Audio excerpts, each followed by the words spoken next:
Halo semuanya, kami dari kelompok 9, saya Ronaldi Priscila Sinaga. Saya Christina Weluplue. Pada kesempatan kali ini kami akan mempresentasikan tugas Sustainable Development kami yang berjudul menguji relevansi kurva Kuznets lingkungan pada era industrialisasi modern, analisis komparatif negara dengan sektor manufaktur tinggi dan rendah tahun 2022. Introduction. Yang pertama, isu global. Degradasi lingkungan versus pertumbuhan ekonomi adalah tantangan abad ke-21. Yang kedua, paradoks EKC. Hipotesis EKC, penurunan dampak lingkungan setelah pencapaian pendapatan tertentu, diragukan secara empiris. Yang ketiga, kesenjangan penelitian. Perlu bukti terkini di era industrialisasi modern, terutama peran sektor manufaktur dan kebijakan. Yang terakhir, implikasi kebijakan. Hasil penelitian dapat mendorong strategi pembangunan berkelanjutan yang proaktif. Literatur review. Yang pertama, penelitian dari Grossman dan Kruger pada tahun 1995 dengan judul Economic Growth and the Environment. Mereka menggunakan variabel polusi sebagai variabel dependen, serta GDP per kapita dan GDP kuadrat sebagai variabel independen. Kesimpulannya adalah EKC berbentuk U terbalik terbukti untuk polusi udara, tetapi tidak berlaku untuk semua jenis polutan.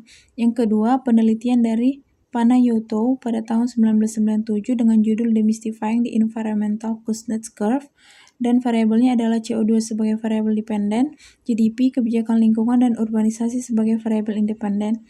Dan kesimpulannya adalah EKC hanya muncul dengan intervensi kebijakan, urbanisasi memperburuk emisi tanpa regulasi. Yang ketiga, penelitian dari Dinda pada tahun 2004 dengan judul Environmental Kuznets Curve Hypothesis a Survey, dengan variabel deforestasi sebagai variabel dependen, GDP, luas hutan, dan sektor keuangan sebagai variabel independen. Kesimpulannya adalah sektor keuangan X3 dan tata kelola hutan X5 memodifikasi hubungan EKC.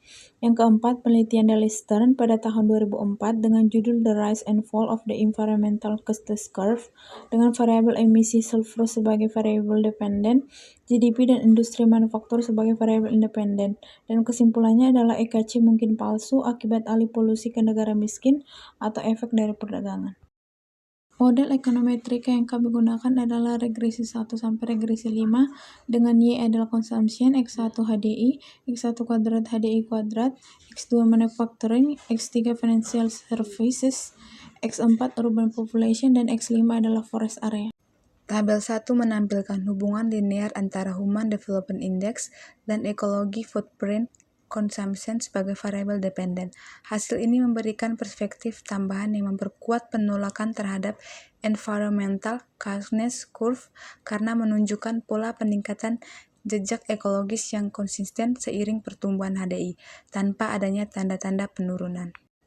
Tabel 2 memperkuat argumen bahwa peningkatan pembangunan manusia HDI tidak secara otomatis mengarah pada perbaikan lingkungan.